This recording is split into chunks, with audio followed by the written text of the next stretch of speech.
न मयन जे करे न हूं अलाह जी मेहरबानी मयन जो धारणा भली हाणे हिक जे करे गरीब न थींदासीं। अस्सलाम वालेकुम नाज़रीन, अज जे व्लॉग में मां या गुलाम रसूल प्यार मूंसां गॾु आहे मुंहिंजो बिरादर दोस्त कादिर जट साहब।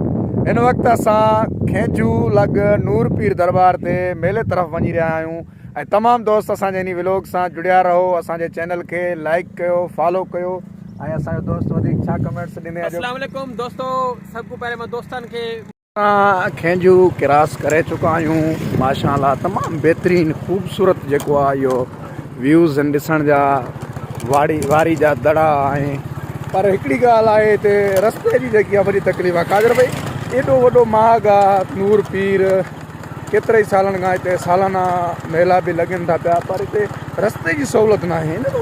अगर असांजी हुकूमत जेकी आहे असांजा जेका चूंडियल नुमाइंदा अगरि हिते थोरी नज़रसानी करनि त ॾिसो न, ही चोलिस्तान जो इलाइक़ो आहे। विरान इलाइक़े में मेले जे दौरान लखनि जी तइदाद में पंजाब, सिंध, बलोचिस्तान कहिड़े कहिड़े शहरनि मां मेले खे ॾिसण जे लाइ अगरि हुकूमत सिंधियुनि ते तवजा फरमाए, रोड रस्ता ठाहिरे था, यकीन कंदे मां सम्झो कुझु जेका माण्हू घटि ईंदा आहिनि उनको बि वधीक माना हिते रौनक हूंदी चोलिस्तान में। हा दोस्तो, ही ॾिसो, ही वार्ड बैंक जेकी आहे मुख़्तलिफ़ सिंध जे इलाइक़नि में रस्ता रोड जेको आहे उहा तामीर त कराए थी पई, पर ही जेको मेन रस्तो आहे खेजू नूर पीर तरफ़ ईंदड़ रस्तो आहे, अगरि इन ते नज़रसानी कई वञे, इहो जेको आहे तामीर थी वञे, वक़्तु बि बची वेंदो ऐं जेकी तकलीफ़ ईंदी आहे हिते जेका हज़ारनि जी तादाद में माण्हू ईंदा आहिनि उहे बि तकलीफ़ में बची सघंदा ऐं दुगना ईंदा। हाणे मिसाली 50,000 माण्हू अचे थो त पोइ 5 लख ईंदो, छो जो रस्ते जी सहूलियत हूंदी। जी बिल्कुलु दोस्तो, हिन वक़्तु असां नूर पीर दरगाह ते पहुची चुका आहियूं जिते सालाने मेले जूं हिकिड़ो झंगल में मंगल आहे।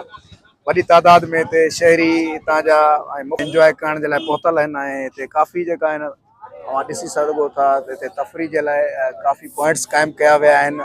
शाडोल ऐं उन सां गॾो गॾु ही पींग आहे, ॿेड़ी ऐं हीउ जेको आहे डाकिण टाइप ठहियल आहे। हिते जेको आहे हर शइ जी आहे हिते टिकट, पर काफ़ी तादाद में माण्हू जेका आहिनि हिते इन माहौल खे इंजॉय करण जे लाइ शहर जे बुसट वारे माहौल खां अची हिते पहुता आहिनि। इन व्लॉग में अव्हांखे असां ॾेखारूं पिया जेको असां शुरूआति कईसीं।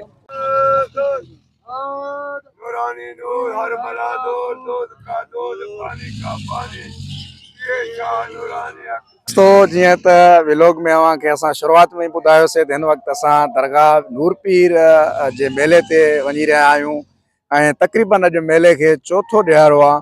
सालाना उर्स मुबारक जेको तक़रीबन 8 ॾींहं हलंदो आयो।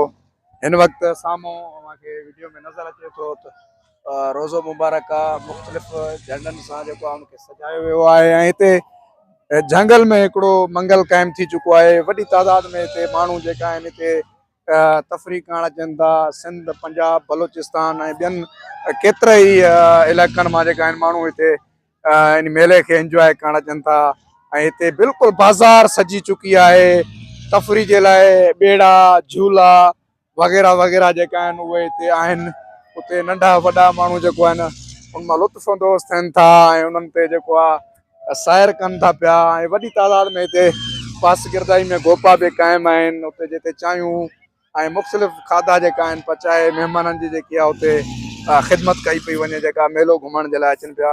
ऐं तमामु दोस्त असांजे इन वीडियो खे बि शेयर कयो ऐं पंहिंजा वीडियो पसंदि अचे त कमेंट ज़रूरु। फकीर आहियूं, कलोड़ा फकीर मेले घुमण जे हिसाब सां ईंदा आहियूं हर साल। पुराणा आहियूं, इन खां बाद 14-15 साल थी विया आहिनि। हाणे तव्हां ॾिसंदा पिया हो लाल जो मेलो आहे नूर पीर सरकार जो। लाला गुलाम परिवार पठान आयल हुयो, जेको खान साहब हुयो उहो बि मल जो हिते हुयो। ॿी बि इलाही संदा किते हाजी खान जे तरफ़ों इहे झूला, इहे जहान सॼो हलंदो पियो आहे। घोड़नि जो मेल हुयो। सुबुह दोस्त के मांखे उन दोस्त के ॾिसी यादि आयो कलोड़ा कंहिं दौर में बादशाह हुया, पोइ फ़कीर कीअं थिया? कॾहिं कोन फकीर सही पोइ हाणे बादशाही चांड ऊंट आहे, हेठि हुई आहे। कॾहिं पोइ इंसान ग़रीब आहे, अमीर थी वेंदो आहे। इहे मसला मतिलबु हलंदा पिया।